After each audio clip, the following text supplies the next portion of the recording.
And I said I wanted to work for the Beckham family. Yeah. And everybody laughed. 6 years later, I got a big break with the Beckhams then to go and work with them out in Madrid full time. Our ban was in the newspaper, it was news of the world. It'd come out about this footballer and his wife and the threat of kidnap for their child. Yeah, she's hanging off the bar. Hey, that's a compliment. Hello and welcome to the Bikini Black podcast, the official podcast of Athena Security Solutions. Here at Athena Security, we provide niche and specialist services using means not openly discussed nor widely known about. Some of these methods we can talk about, some we cannot, and others, well, we'll leave it to you to read between the lines. Operating with a commitment to staying ahead of potential threats, we take a proactive approach to manage and mitigate risk. Why Bikini Black, we hear you ask? Well, Bikini Black was one of 5 alert states used to indicate the level of threat posed by either military or terrorist attack. Bikini was a random code word selected by a computer for the MOD, and the levels of threat were colour-coded. Bikini Black means that there is a possibility of an attack, but no defined target, and could occur anywhere, anytime. In our Bikini Black podcasts, we invite other industry experts, leaders and campaigners to join us as we lift the lid and take you behind the curtain, exposing all with stories and secrets of security pros uncensored.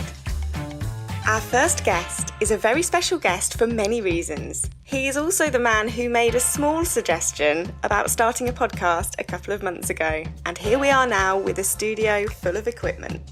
This guest is the CEO and founder of Athena Security Solutions. Today he has taken time out of his busy schedule to join us and share all, including a new announcement. He takes us through his journey in the security industry and opens up about some of his most difficult challenges and how he overcame them to become the pioneering CEO he is today. It is with great pleasure that I introduce Lee Horton. Thank you very much. Cheers, this welcome is a great to way to start. the This is lovely, podcast. yeah. Can we say cheers to Carly? No one can see her. And cheers, Carly. She's there in the Our background. assistant in the background there. Oh, that's nice. I'll do more podcasts if they keep coming. Right. Well, welcome to What Was Your Idea? I'm beginning to think it was a bad idea now. And we've just run with it, haven't we? Yes. It seemed like a few weeks ago you said, maybe we should do a podcast. Yeah, but I didn't think I was going to be included in the podcast. I meant the team members or clients or anybody but me. You're the main man, so really Apparently. you had to be first on it. Who better to introduce Athena than yourself? Well, Obviously. thank you. That's perfectly put. Now, you made a big announcement yesterday. I did, yes. Do you want to tell us about that? Yeah, I can. So, in the 18 years that I've run Athena, I think everybody in business who runs a business kind of has a moment where they think they can't take their company any further. So in November 2022, it was the 3rd time in 18 years that I thought I'd taken Athena as far as I could. And so I started to think about either selling Athena or merging it with another company. And there was various other factors as well, job security, which was a really important thing for making sure that our staff are looked after. We then found a company that is basically the estate agents for selling companies. It's a company called GS Verdi. I'd been to 3 or 4 other companies like them. They asked how much I wanted for the company. I said a ridiculous amount, only because I know of a friend who sold a company and he sold it for like 25 million. I was like, oh, that's nice. So I said to these other companies, yeah, 25 million sounds right. And they were like, yeah, no problem, we can get you that. Now, even I know Athena's not valued at that. So when I got introduced to GS Verdi, David, who's my direct contact for GS Verdi, he asked me what I was looking for. I said 25 million. He started laughing. I started laughing. He says, what do you really want if you're going to sell? And I went, I've got no idea. Don't know what Athena's worth. There was an awful lot of interest from companies that wanted to buy and merge. I think there was 56 altogether, which for GS Verdi, their words, not mine, was the highest amount of inquiries and interest they'd ever had for any client. We whittled it down to 2 companies, and then on July 28th, I settled for a company that I was happy to go with. I made it really clear I didn't want a big company taking over. If I was going to find any company that I was going to merge with or sell to, then it had to be a company that was like-minded to me and Athena. Everything was going well. Everything was kind of like hunky-dory, but I always said if I had a bad gut feeling at any time, I would pull the plug. And so around about December time, I made the decision that I was probably not going to go ahead with the sale or merge.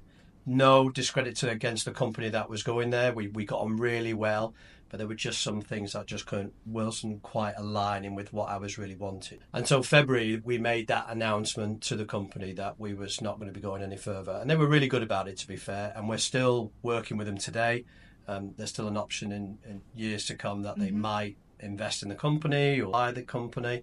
But what we decided is we're going to work together over the next 2 to 3 years and build that relationship. So then I was kind of like, right, what do I do now? Back to the drawing board, really. And then my wife, Kelly, said, isn't it a shame that your staff can't invest into buying the company or doing something with the company? And at that moment, I hadn't told any staff. I hadn't even told any of my clients. I hadn't even told my 2IC what my plans were, because what I didn't want to do was cause panic. So I didn't want to just say I'm going to sell or merge with Athena and everybody go, right, well, what does that mean for us? Because that's the natural way to react. Definitely. And our clients, they could have panicked as well and kind of, I think, well, what's going on here? So I wanted to make sure I got everything in place so that when I did make the announcement, I could also explain to our staff and to our clients, the reasons behind it. So I put this question to David at GS Verdi. I just said, that my wife has mentioned this. And what I hadn't realised is the journey that I'd had with GS Verdi, it had been 14 months. So they had got to really know me and know the company well. And they said, you're not ready to sell, you're not ready to merge. And these are their words, but I do agree with them. They said, you care too much about your staff and you care too much about your clients.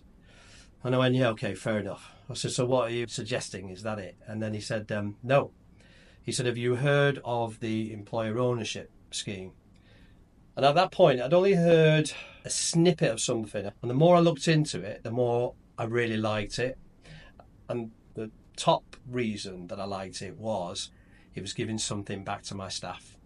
Aww. And I remember when I announced it to the team, and one of our guys said, why would you do that? Why would you give half of your company? Your company is only as good as the people you employ, all right? And I've been on an incredible journey for 18 years. But certainly since 2018, the major big programs that we do now and where we now employ staff, which was something I was always nervous about doing. You get a different type of commitment. I still had an amazing commitment from subcontractors that work for me, and I've still got some subcontractors that have been working on and off for Athena for that 18-year period. But with my staff, I wouldn't be now where we are. We wouldn't be doing this. We wouldn't be doing the podcast. I wouldn't have the pennies to be able to pay for the equipment that you needed to do this. In a central London studio. In a central London studio. Every Christmas when we do the party, I do my spiel and I say how valued everybody is. But I think this is the impact to our staff when they went, oh my God, Lee does really think a lot about us. And so by doing this, we're putting 51% shares into, it's like a trust. And then if we further down the line decide, that we do sell, then 51% of those shares will be split between all the employees and they'll get a nice little tidy sum of money in their account. Even from telling our clients, and particularly with I think with all of our clients, they love a company that invests in their staff. And what better way can you show you're investing in your staff by doing the EOT? Definitely. 1st of May, we signed the agreement, all the legal documentation, and then, as you know, yesterday, press release came out, and so we bombarded LinkedIn, Facebook and everything, and that's where we are now. Yeah.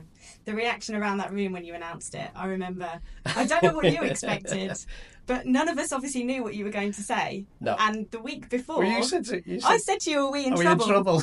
And you said, no, not at all. Totally opposite. And I was thinking, what on earth is he talking about?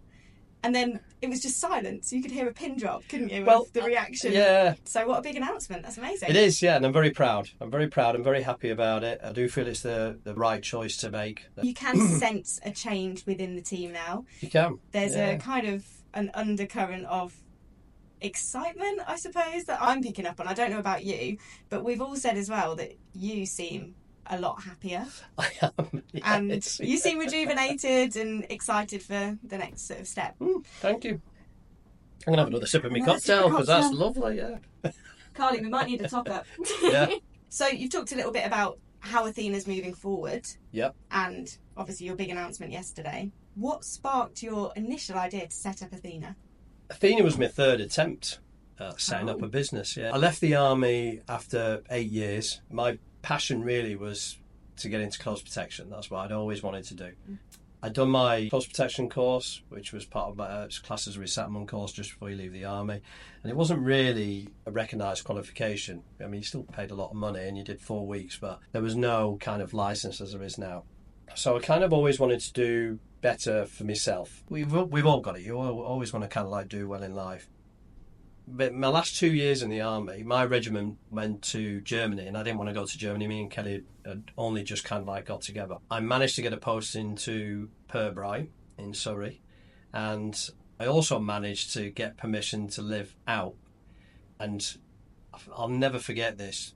You could not live more than 60 miles away from camp. Okay. And from Dartford to Purbright was 59 miles. Oh. Mad. Yeah. Like... So I used to commute daily unless I was on duty at Purbright. But also what I was doing security work. And so the transition from me leaving the army into Civvy Street was actually probably quite easy for me because I'd already been working 2 years. Okay. And then my first job when I left the army was working at a hotel in London. I won't name the name. It's a lovely hotel, but I hated it. I absolutely hated the job. It was just one of the worst jobs I think I've ever done in terms of where you're dealing with just quite a lot of rude people, but you have to be polite and professional as we know. And then I got a call from an ex-sergeant major of mine who was working at the US Embassy as a surveillance officer. And he said, look, there's an opportunity coming here. Are you interested? So I don't even think I let him finish the sentence. I said, I'll have it. I'd been at the hotel for 18 months. So then I started working at the US Embassy. So that's my surveillance background. Mm-hmm. This was shortly after the Twin Towers attack. So you can imagine security was heightened.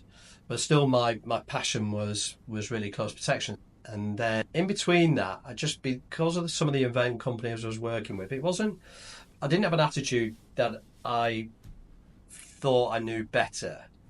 But there was just some things that I kind of thought I could do better. I think attention to detail, like how you're talking to your clients, and also how you're talking to your staff. I'm a big believer you treat your staff as you want to be treated. I got to around about 2004 where I had the first idea. And there was a guy who ran a security company called A-List. Got to know him, and with a few other friends, we got chatting. So 4 of us then became kind of like directors of this company. It went all right for a while, but then I felt that just not everybody was putting in what they should be doing. The commitment wasn't there. So I cut my ties with them, and then the other guy that I was working with at the time, we set up a company called A-Star Security. I hated that name. I even told him I hated that name. It sounded like a taxi rank company. It was horrible. My friend at the time, he had a lot of contacts in the TV world. Through him, we did the first ever Dancer on Ice. Oh wow! The very first one. So and we were in for meetings like for Hell's Kitchen, and so things were really doing well. But unfortunately, sort of like halfway through the Dancer on Ice thing, me and the other guy were just kind of not getting on, and there was just a situation that was developing that wasn't healthy for either of us. So we kind of agreed that once Dancer on Ice finished, that would be it. We would go our separate ways. And I also made an agreement with him as well that I wouldn't touch TV work for, I think we agreed something like 3 or 4 years, which was fine. That's what he had brought to the table. It wouldn't have been fair for me to have taken that. So that was it. So I was kind of like in limbo again. I was still working at the US Embassy as well, but I was kind of like, right, this is clearly not work now, where I've tried to work with other people. Maybe I need to have a go on my own.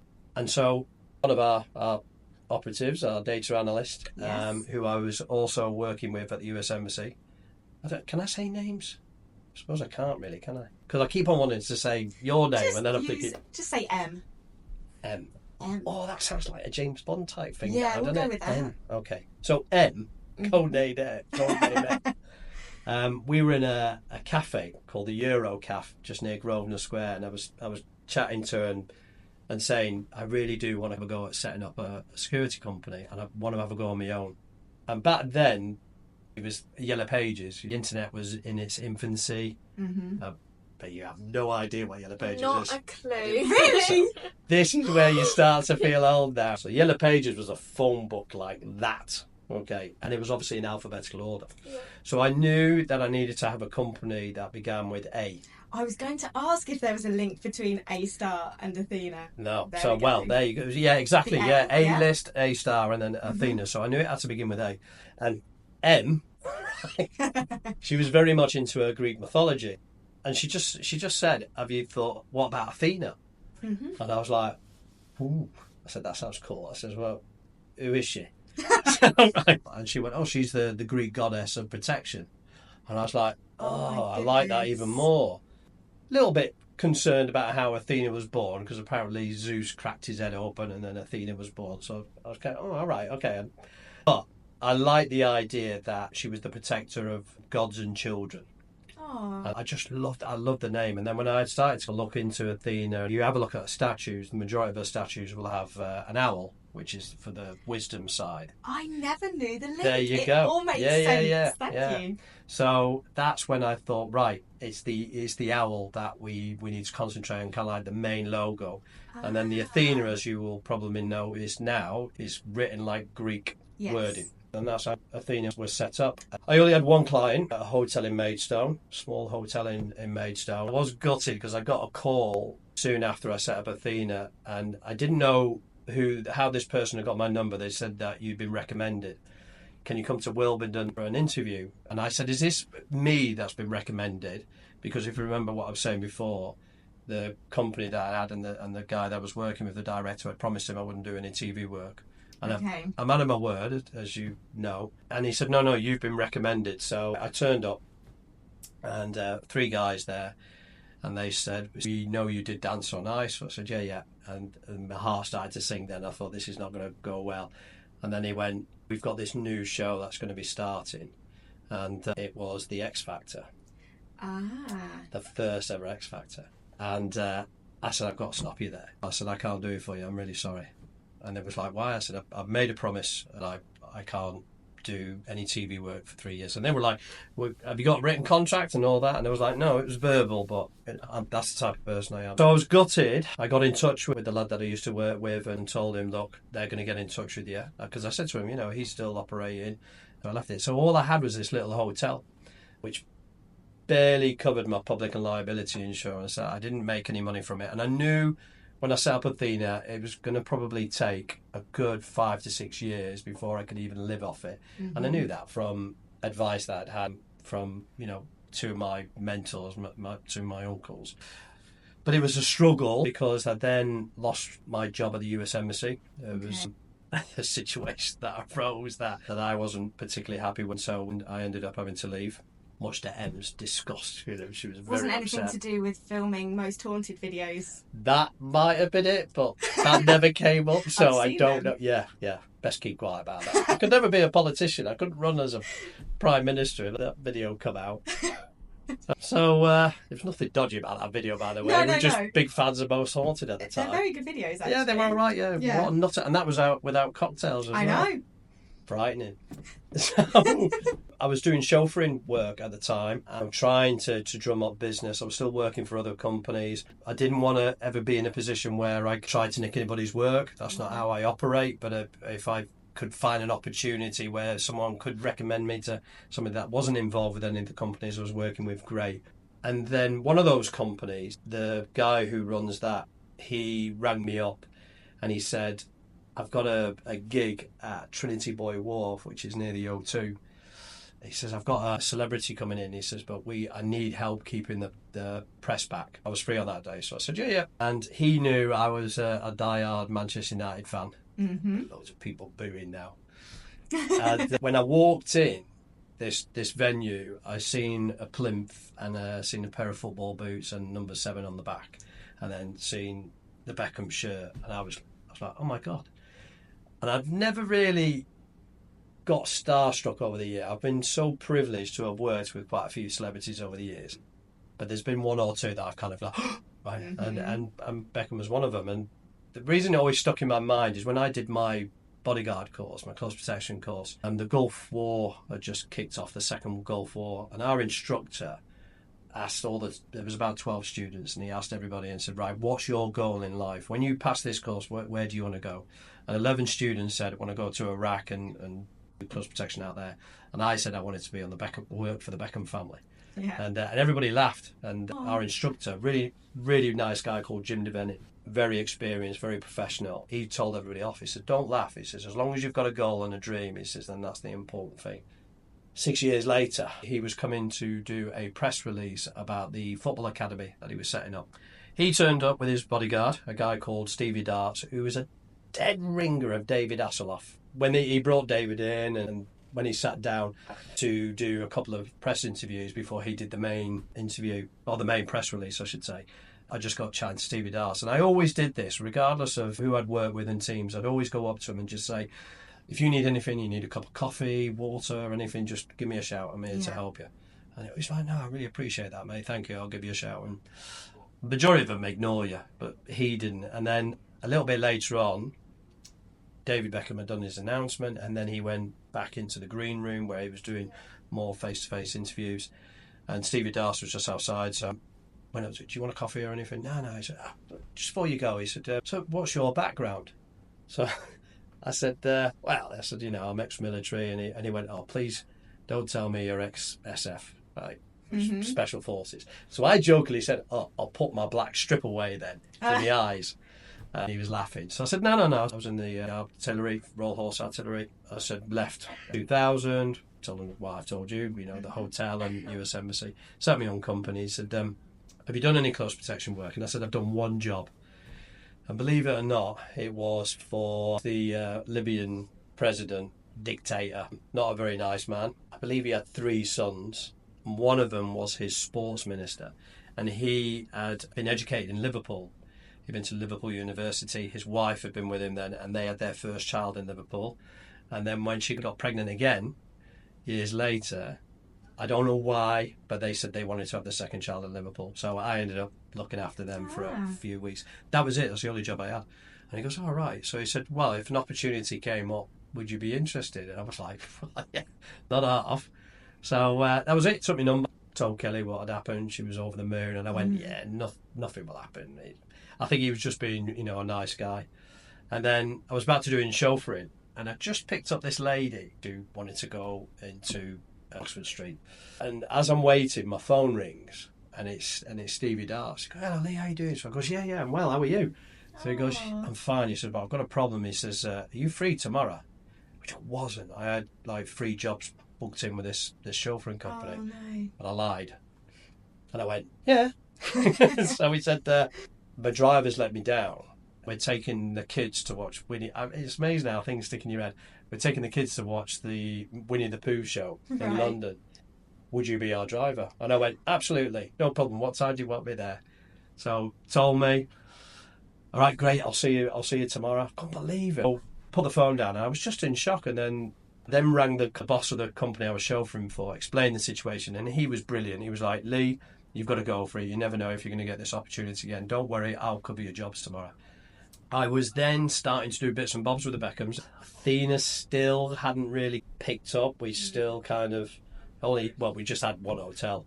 And then I got a big break with the Beckhams then to go and work with them out in Madrid full time, which was perfect timing because I was starting to really worry now about money, and I think I'm going to have to fold Athena up. I'm not making any money and everything. So I was out in Madrid for a year and a half. And then when we got to the point of where David had now been sold and signed to LA Galaxy, they weren't taking any of the British bodyguards, apart from one who was going to be on a retainer. And I picked up a footballer in that time. Not necessarily, it wasn't a recommendation from Beckham family, but the company I was working for, they said to me, you've got a security company, haven't you? And I was like, yeah. And they went, well, we've got this footballer, same sort of problem, kidnap threat for the children. Can you get a security van outside their house within 24 hours in a team? And I only knew 3 people. I only had 3 guys I were working. And one of them, a lad called Scott Berry, I rang him up and I went, I need your help. And he was like, yeah, what's that? And I'm in Madrid. So I said to him, can you get a van? We need to hire a van, and then we need to plaster it with Athena logo, but it's got to have big letters as well saying security patrol, because they want this van outside their house, this footballer's house, as a big presence, because it was going to be released in the press a couple of days later about what had happened. And so, luckily, Scott got the van. He managed to get me a couple of lads and everything. And within about 2 weeks, our van was in the newspaper. It was news of the world because it had come out about this footballer and his wife and the threat of kidnap for their child. All of a sudden, Athena was on this newspaper. Amazing. It didn't do much for us. Didn't suddenly get loads of business, but I kind of thought, right, this is it now. Now hopefully we're going to start making a name for ourselves. And there we go. That's how we set up, and then the rest, as they say, is history. It is, and you can't actually talk a lot about the clients that you're working for now, can you? No, I can't. And I think that's probably a massive part of our success, because we're really strict with anybody that works for us as well. You know, especially on the events, all the guys and girls are briefed, as you know. We bombard them with messages for information for that event, but we also have strict house rules, and one is do not take photos, do not ask for autographs, because you've got to make these, at the end of the day, they're human beings, okay? And you've got to make them feel comfortable. You've got to make them feel that there's no pressure from their security, any unnecessary pressure. They want to feel that they are in safe hands, and they're not going to have anybody coming up and, you know, begging them to sign a shirt, or you can't. You've got to let them try and relax as much as you can in their lives, whether it's from residential security of their home or whether you're looking after clients in big buildings within London. You've got to make it as normal as you possibly can. So you're right, you know, we don't advertise, or we don't certainly brag, we don't say anything too much about our clients, because, you know, they need to have that confidence in us. They need to feel that all the information that they give us and vice versa is just between us. And that's something that I've always stuck by from day one, that we have to make people comfortable. And it's going back to when I said to you about how we treat our staff. You treat staff how you would want to be treated. You've got to do the same as a client. Absolutely. If I'm the client and I'm coming to you and I want you to advise me on security, and then I want you to look after me, it's exactly the same. How would I want to be looked after? So, yeah. We are going to talk later about some of the challenges you've faced and potential challenges going forward. Indeed. And obviously one of them at the moment for us, going on this new scheme that you're doing with the social media, with advertising, new website and so on, one of the hardest things at the moment is being able to talk about what you do without really talking about what you do, because you can't. Yeah, you're right. We've just brought in a girl, Jess, from GS30 for marketing. Like any company, we get bombarded with lots of advertising companies. We can promise you this, we can do that, but how do you advertise what we do? You know, it's our covert surveillance operations. That's as much as I can tell you. To Athena's credit, or us as a team, majority of our clients is word of mouth, okay, and it always has been. No matter how much I've spent over the years on advertising, it's been word of mouth and recommendation. But we're at a stage now where we know, and I confidently say this, I know I've got an amazing team. I know the work that we do is second to none. We're high ranking, and I know that, and I don't mean that in a big-headed way, but I know it because of what the feedback we get from our clients. And I also know it because all of our team feel like they're part of something important, and nobody wants to let anybody down. They don't want to let each other down. And so I know we're at the top of our game. How do you advertise that? And it's so difficult. Like the way our water's going down. I haven't touched it at all. The water, we're going to have this on some platforms where people won't be able to see, but we've got a cocktail in front of us called the Bikini Black cocktail. The cocktails are going down and the water is not. It is, but that's just evaporation. It's cocktails are going down really well. I did say when you came in earlier, though, that every time I see you, I've got a hangover the next day. This is my second podcast, right? I did a podcast for my old regiment. There's a guy called Frankie, and he's getting just soldiers, you know, from not just from our regiment but other regiments, talking about their time in the army and then what they've done since they left the army. I had 2 bottles of red wine. We were on that for 4 hours. The podcast was only about an hour and everything like that, but by the end of it, I'm effing and blinding. I'm really embarrassed about it. But it was a good podcast. But do you think we should keep this in for future episodes? Absolutely, I think it's great. Yeah, I think it's a vital. I think it's I think it's a good idea. Maybe 1 or 2 beforehand, and then a few throughout. That's it. Yeah. What would you say makes Athena successful? Well, apart from what we've talking about, and I like this question, and it's our staff. It has to be. I think we're very good now, as in Athena management, in picking who we believe is going to have the ethos of Athena, that is going to be able to think like me. And what we're very good at is that when we bring in potential operatives and we bring them in for a trial, it's not the management that picks the person, it's the team. We ask the team and everybody gives their opinion. And I'm not just talking about our employed staff and our reservists on the programme, but also our subcontractors. You know, there's a fair few that have worked with us on and off over the years, for many years, and they know what I'm after. I wouldn't say I'm too military-fied, but I've got a way that I like things done. But I'll also listen to anybody if they think it's not necessarily a good idea. What worked 5 years ago might not work now. I can't be in front of all of my clients. It's impossible. So you've got to rely on your staff, and you've got to hope that they're going to represent you the way that you would if I was there. And they do, you know, and this is why we're here today. This is 18 years down the line. Yeah. And I've always said it, for any company, your foundations is your staff. Definitely. So, yeah. And we have got such a diverse team of a multitude of ages. One, actually, an example in this room, who I know you were a little bit apprehensive about employing at first. Spot on, yeah. Yeah, do you want to talk about that? I can, yeah. So, Carly, you come in for an interview a year ago? Yeah, last April. April. And how old was you then? I just turned 18. 18, that's it. So, I kind of just had this old-fashioned thought process that we shouldn't employ anybody under the age of 25, just purely because I think about life experience and the nature of the work that we deal with. My wife's granddad passed away nearly 2 years ago now, and we went to the wake afterwards, and this pub was lovely. But one thing that I really noticed is that all the staff there were kind of 18, 19 years of age. There was only one person who was kind of like my age, and that was the landlady. Mm-hmm. But her staff was so attentive, and nothing was too much trouble. Everybody was polite. And I was chatting to the landlady, and I just said, I've got to tell you, I said, your staff are amazing. And she went, oh, thank you. And I said, what's the secret? And she went, just have a bit of belief in them.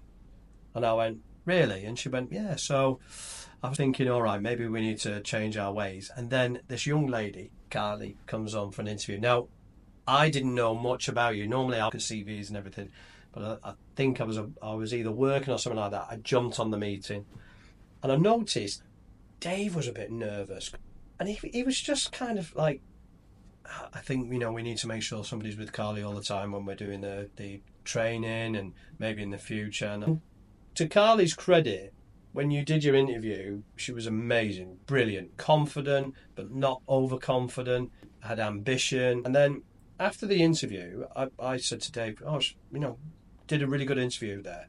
Yeah, he says, but I'm still, not too sure. I said, well, what's up with you? And he went, well, it's her age, isn't it? I was like, how old is she? I thought you were 17 then.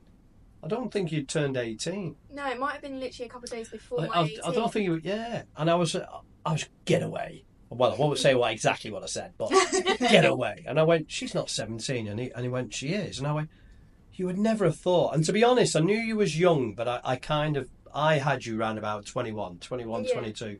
Then, in my head, it was kind of like I had a bit of a slap, as if to say, right, now you know, you need to forget that idea about anybody over the age of 25.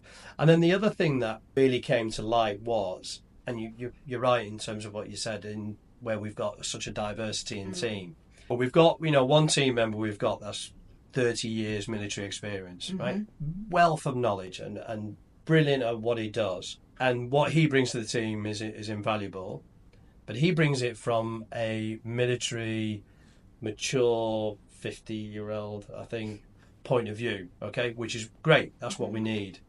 But when you've got somebody like Carly, who's 18, 19, who is equally as a good operator and is willing to learn and is willing to give new ideas, just like the other person I'm talking about, but just has a different perspective. So where we've got the older team members that would maybe see a teenager hanging around and thinking they're acting in a bit of a strange manner, their behaviour isn't right, we can have somebody like Carly that turns around and goes, majority of teenagers walk like that. Majority of them, act in that way.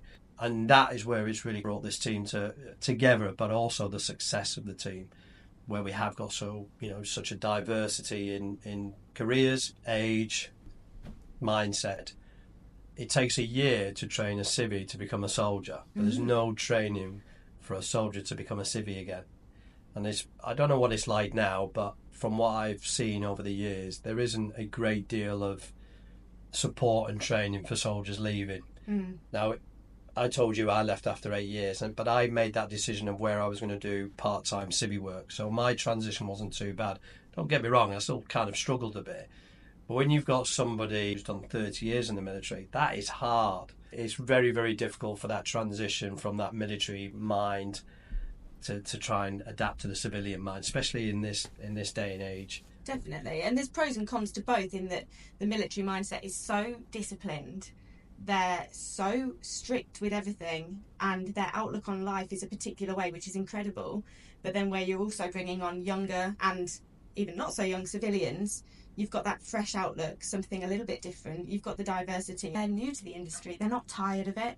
Yeah. They're not fed up. They've still got a lease of life. And they've got a different outlook as well. Definitely. And that's something that I think has been a success to Athena, is that we haven't stuck in our ways. We've kind of like the social media, this is a prime example, where we kind of like think, yeah, we've got this. We haven't got this. We're so far behind. And thanks to you and Carly supporting you and hopefully with the marketing team, we're going to be at the forefront on the social media side of stuff. But it needed somebody like you guys to make me see that. Yeah. And I think, again, that's to Athena's success, is that we do listen. We're not the type of company that goes, no, this is our way of doing things. You have to change with the times. And I know I drive Dave nuts, but you have to look outside the box. Yeah, versatile outlook. Absolutely. Definitely. Yeah.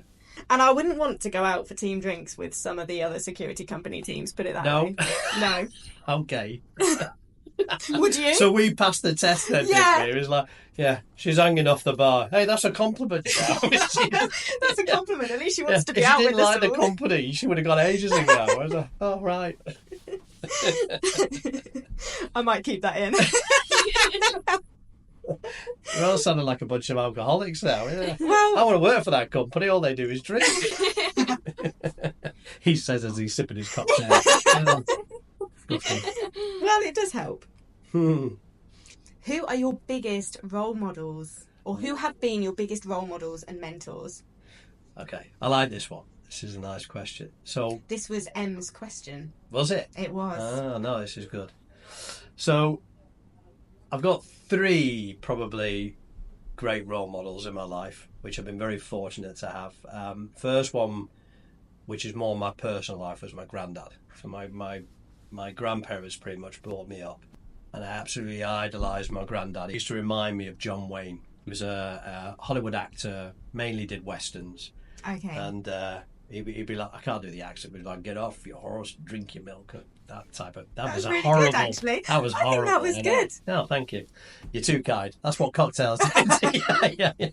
So yeah, my granddad was my world, and unfortunately he passed away when I was 15. Aww. And so completely robbed my world. But it was my granddad and my nan that really pushed me to get into the army. Otherwise, I would never have joined the army, I don't think. My family's all military background anyway, but there wasn't an awful lot going on in Rochdale. I lived in a council estate. My mum was bringing us up on me and my sister on her own, so there wasn't an awful lot going for us there. But I think my nan and granddad they saw belief in all their grandchildren, but they knew with me that they had to keep pushing. And so even though when my granddad died, which was the day before he was due to take me to the Army Careers Office to do my test, so that was it. I always wanted to be like my granddad. My granddad was a lovely man, a really kind of honourable man, but you could approach him and everybody just kind of loved him. But yeah, I just wanted to be in his footsteps, and so that was my first role model. And then my second role model was my Uncle John, who's my nan's brother, and my Auntie Sheila, his wife. To me as a kid, they were always kind of like rich because they had this big house and they had a nice car, and whenever we went round to their house for Christmas and everything, it was always great. My cousins, I love my cousins, they just made you feel like, we are family, but they just made you feel really warm and welcome. And I used to think, oh God, I'd love to have a house like this one day. And I remember my Uncle John, I don't know where we were going to, but he was driving us somewhere and it was in his Mercedes. and I've got the Mercedes logo on the bonnet. Mm-hmm. And I was like, Uncle John, how'd you get a car like this? And he goes, you've got to work hard and you've got to put a lot of hours in, but you've got to concentrate at school first. And he's always been there, him and my Auntie Sheila. I've always been there kind of like for advice and my sanity as well. Sometimes where I think, am I doing this right? And 9 times out of 10, they'll agree.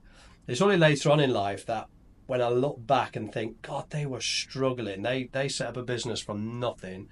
And I remember there was always work going on in the house. And, you know, they had 3 kids. And even though, you know, to a kid it looked like they were millionaires, they weren't. But they were just incredibly hard-working people. And they've always been hard-working right up to the point of where they retired. And even now, you know, I still meet up with them. I still, even at the grand old age of 48, I kind of do need that older person to say, you're doing all right. You're doing. I think we all feel that. It doesn't matter how old you are. So they've been great role models, and they're still fantastic role models, even to the point of where we were talking about selling, merging Athena, and then eventually going for the EOT. They were great for me to just ring up and go, do you think I'm doing the right thing? And we'd explore so many different avenues, and if they gave the thumbs up, I was happy. That's so nice. If they gave the thumbs down, I would have been equally happy because it meant that I was doing something wrong. So there was that. And then the third role model would be Kelly's uncle, who was called Lloyd. And he had his own business. And sadly, he died 2 years ago. He was just very, very good at being at the end of the phone if I had any problems or any situations. And he was really good at giving advice. The only downside is he never took his own advice, and so he had struggles with his business. I hate saying this because I don't want it to sound like his downfall, because he was an amazing man and accomplished so much. But the mistakes he made, I learned from. And I think he kind of pushed that on me, if you know what I mean. He was kind of, he'd never say it, but he would say, watch these pitfalls. Watch who you're dealing with. You'd be like, not everybody that smiles has got the right intentions for you. And so that was it. They're kind of like the key people that have got me to where I am today. And also Lloyd liked to drink. So, well, there we go. There we go. There we go. You didn't shed a tear? No. No, neither did I. No. No. Close with my granddad. I was even closer. Yeah, to be honest. I was trying to not focus on it. I thought you're well enough. You're well enough. No, my contact lenses stopped me. What are the biggest lessons you've learned, and when things have been difficult, what's kept you motivated? Ooh, biggest lessons learned. Just touched on it there about role models. Not everybody that smiles has got your best interests at heart. So there's a fair few people that where I've been burnt, but I've learned from that. I wouldn't say I'd do anything different, to be honest, on those sort of things, because I think you need to be burnt. You need to have moments within a business where you are close to losing everything, because until you experience that, it's not so much you don't know what you've got, but you don't know how you're going to deal with that situation. And so I've had 2 or 3 things that have happened over 18 years that could have destroyed Athena, or where people have tried to destroy either me or Athena. Not take me out, but kind of, and I've learned from that. In terms of lessons learned, taking a step back and thinking about things. So I used to be quite hot-headed when I first started Athena. The red hair, I blame that completely. That's a valuable lesson, is to kind of take a step back, no matter what happens, whether you've got an upset client or something's not gone right operational wise, or you've got a member of staff that you've got to kind of deal with a possibly disciplinary situation. Take a step back. I always try and give myself 24 hours just to kind of think about things, not instantly react there. And I always tell my team leaders and managers that at the same time, don't go off your first initial instinct, because sometimes that can be wrong. Yes. You can be annoyed, you can be upset. So I've definitely learned to take a step back. And 9 times out of 10, my initial thoughts of what I was going to do go out the window. Because exactly, so that's a big tip that I would give anybody. To just answer that finally, what keeps me motivated is the team, and also Athena. You know, I don't take any of this for granted. I know I could lose this tomorrow. What keeps me motivated is I just look at what we've achieved, you know, what we've done in 18 years, how I started, to where I am now, to what we're doing now. And I think even more so now that we've done the employer ownership, as we mentioned earlier, the excitement of everybody. what you're doing in terms of this interview, the social media side of stuff. So that keeps me motivated. You said earlier on that I look more excited and better. You seem more motivated. I am, yeah, I heard absolutely. you talking the other week to 2 other people, 2 medics. Yeah. You probably remember the That's conversation. Right. Yeah. And you just oozed this passion and enthusiasm that I've not seen in you until before we had that meeting. Yeah, so. I don't think you ever, as a company owner, I don't think you ever lose it, but I think you do have a little bit of reality check every so often, which is what I said right at the beginning. You know, 3 years have I taken Athena as far as I have. And every time I've done that, something has happened. Something has kind of made me think, oh, no, actually, no. And I am enthusiastic, but you have to have that from your staff. If you're not getting that from your staff, then you're obviously doing something majorly wrong. And so as long as my staff are enthusiastic, and clients as well, you know, when we've announced about the EOT and everybody's kind of gone, yeah, I like this is good. And it does, it gives you that feel-good factor because I'm doing something right for me, I'm doing something right for Athena, and I'm doing something right for our clients and staff. So it doesn't feel as stale and stagnant. No, and I think that's where some companies falter because you've got to, especially in this day and age now, you've got to keep on thinking about what can we do different, and not take things for granted. You know, we've got some amazing clients that we have been with for years, but that means nothing. You know, we've got to keep on giving new ideas. The water's going down now. Just take a moment. Well, I just thought, you know. I felt sorry for the water. Being left out there, I was like, come on, when we go to A&A. A&A? A&A. AA meetings or A&E? A&A. No, it is AA, isn't it? Yeah. AA? Yeah. A&E? I didn't know whether you said AA or I A&E. thought you meant A&E. That's what I thought. No, I said A&A. I shouldn't have said and. It's the Mancunian AA. accent gets stronger with a cocktail. Have you noticed?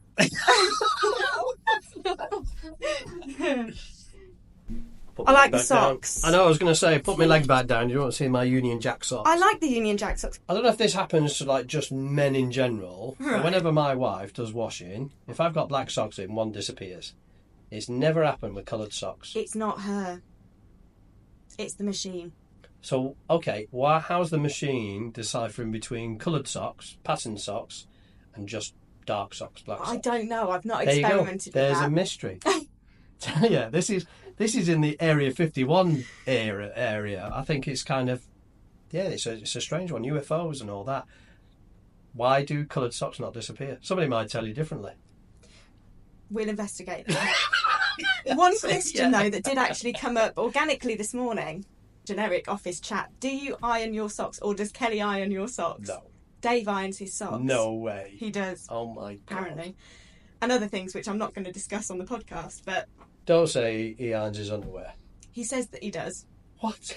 Is he worried about getting knocked down by the boss and the paramedic's got to take his trousers? Oh, he's got a lovely iron pair of boxer shorts. He's even put creases in. Well, that's what he said he did.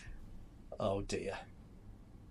Anyway, it's a shame because he did have a good time working for us, but I think it is time to let him go. In your socks. Good God. I've got to do his appraisal, so I'll bring that up.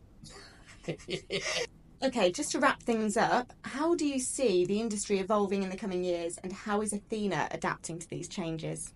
It's a difficult one. I think like with everything, the threat is ever increasing. Obviously what's going on with Russia and China.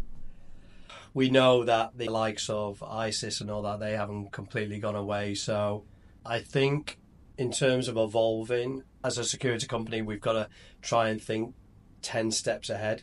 Mm-hmm. We've always got to be doing forward thinking. We've always got to be doing forward planning. But we've also got to be thinking about when those incidences do happen, what we do to react, because you can't stop everything. Yeah.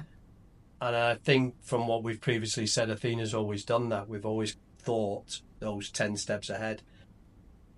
We're constantly looking at the wonders of technology and how that can help us. I know some people are kind of frightened, certainly, about AI, but I do think that with that type of technology, that's going to be an asset to security. It's going to be tough, definitely tough, because, like I said, there's just so many threats out there. It's a really interesting question you say that, see, because I often think sometimes, are the threats any bigger than what they were, say, back in the 60s. And I think the biggest problem we have is we have too much information. Yes. Where these things were happening back in the 60s. You know, you had the Cold War, which none of us was around there, but there was still the threat. So I think that the biggest thing is that we probably get overloaded on information. And that's where we've got to try and really break it down as to what is imminent, what is serious, and how we can act to those different situations. But yeah, you know, Athena does keep evolving. We have to, I've said it so many times through the interview, we have to keep on thinking outside of the box. We have to keep on really investing into our team. Mm-hmm. This diversity is amazing what we're doing, because we need everybody's opinion, we need everybody's input. You know, where we've got people that have got lots of experience. We've said about where we've got younger people in terms of what they can bring to the table and how their outlook can change our scope on future threats. So I think, yeah, we've just got to keep on doing what we're doing. The biggest problem I think that's within the security industry is the calibre of some of the security operatives that are coming through. And the reason that I say that is that we do a lot of interviews now, and I think there's still a mindset with some candidates where they think security is an easy life or it's easy money, and they don't really think about how much they contribute to. It doesn't matter what area of security you're in, whether you're in a supermarket or whether you're working on one of our surveillance teams. You've got to have the right mindset and constantly thinking about almost every worst case scenario that could happen and how you're going to deal with that. You know, 5-10 years when you think about the tactics of terrorist attacks now, where you get a lone shooter, you've got to think quickly of keeping your clients or your guests inside a building. You've got to lock that down as quickly as you can to stop somebody getting in. Mm-hmm. I think there's an awful lot more that needs to be done in terms of training. I think training needs to be a lot stricter. I think there needs to be a better system set up in terms of how you can obtain the license. Yeah. But then I suppose the knock-on effect from that is there's not enough people that are coming in to apply for it. I think there needs to be more done at schools. So that's something that we're looking into, because I don't think there's enough information out there for school leavers about what the security industry entails. I think, you know, you go to a lot of 15, 16-year-olds and say, if I said to you, do you want a job in security, what would you think? I don't think I'd be far off by saying that some of them will go, well, I don't really fancy working in a supermarket, or Yes. I don't want to be a doorman. But they don't think about the intelligence officers that we have, the covert surveillance officers, close protection, bodyguarding. I think because these things aren't widely discussed, and there is such a kind of a hush-hush element to that aspect of security, people don't even really think of it as an aspect of security.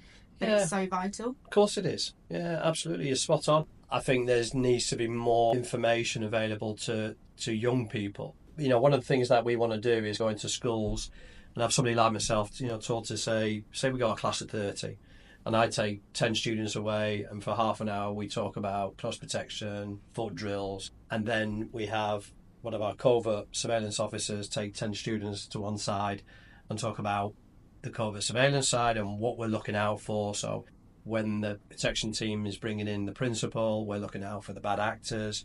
We're also doing our recce's beforehand, so we're able to tell the protection team this is the safe route to come in.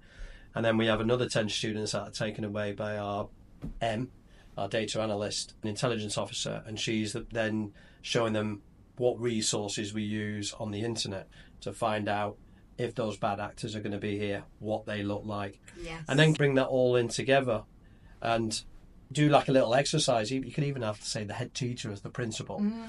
But my theory behind that, or madness or whatever you want to call it, is that out of those 30 students, if you just get one that goes, hey, I like this. This is something I think I could get into, then that's one extra person that we've got for the industry in the future. I actually think the majority of people that did that, even not at school age, even people in other careers that fancy a change, would do a day of that and go, actually, that's really cool. Exactly, yeah. Never would have thought about it. No. I mean, and I think that's, you know, you're right. I think they'd probably go home and say they kind of like felt like they were James Bond for the day or something. But I think that type of interaction, as opposed to just going into schools and doing a PowerPoint presentation, they've got that little bit of interaction. I mean, Carly, you know, you're the youngest on the team.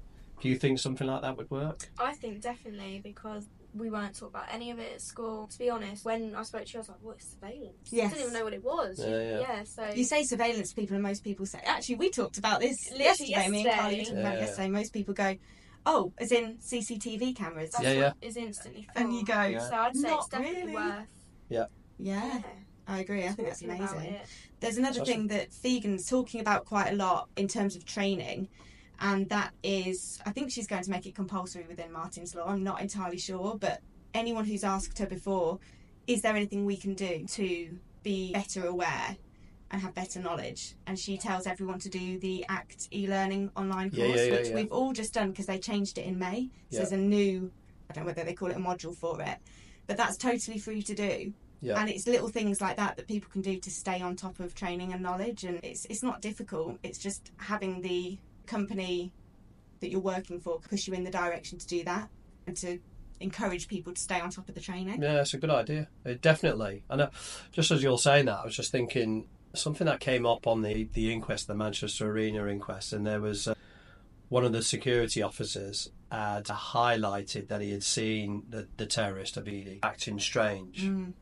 And I don't know if it was a team leader or manager basically told him, look, you've been in the industry 5 minutes. You don't know what you're talking about. Just go and stand over there. And I think that's where a lot of attitudes have to change, is that, you know, when I've got team leaders and managers on a job, when we do an event, we always tell our team that if you've got a gut feeling, if you've got something that you think is not right, you tell one of the team leaders and managers. They get paid enough, and it's their job for them to turn around and go, okay, let me look into it. Young or even new people to the industry need to have the confidence in management and team leaders, because if they don't, then they will, you know, they'll do exactly that. They'll turn a blind eye. I think there was 3 or 4 different security operatives at Manchester Arena that had highlighted something wasn't quite right with this guy, and then there was even one that thought, I can't say anything because I'll be classed as a racist, and it's ridiculous. You know, and I think that does need to change with a lot of companies, is that no matter how old they are, how much experience they've got to have the confidence to be able to come up to your team leader or your manager and say, something's not right. We're the ones that make the decision, but never dismiss anybody. And this gut feeling is full of that for many years. That's where we are. I heard a phrase once, and it was, someone said, your gut is your guardian angel. I love that. Yeah, I think that's heard amazing. That. It's true. I think it's very true. Yeah. It is. Don't let the alcohol do any talking. No. At the moment, my guardian angel is loving these cocktails. I know. On that note, we're going to wrap it up there. Lovely, Thank you. you. You've been amazing. I'm sure we'll have you back on, because I'm here all the time, and certainly got a lot we can talk about going forwards with all the company changes. Absolutely, but I want to thank you as well. Oh, thank you. Because I think this is brilliant. You're doing something that you've not done before. No. As I said, you've taken it with both hands, and you're doing a cracking job. So keep on doing what you're doing. I'm very proud of you. Athena's proud of you. The team's proud of you. You've all been very supportive, so that's the main thing. Well, exactly, yeah. And thank you for the cocktails. Anytime. Should we have another one? Go for it. Let's do it. Let's do it. Thank you for listening to the Bikini Black podcast by Athena Security Solutions. We hope you enjoyed it, and make sure you subscribe on your preferred platform. Don't forget to check out our other social media channels for behind the scenes and exclusive interview clips. See you next time.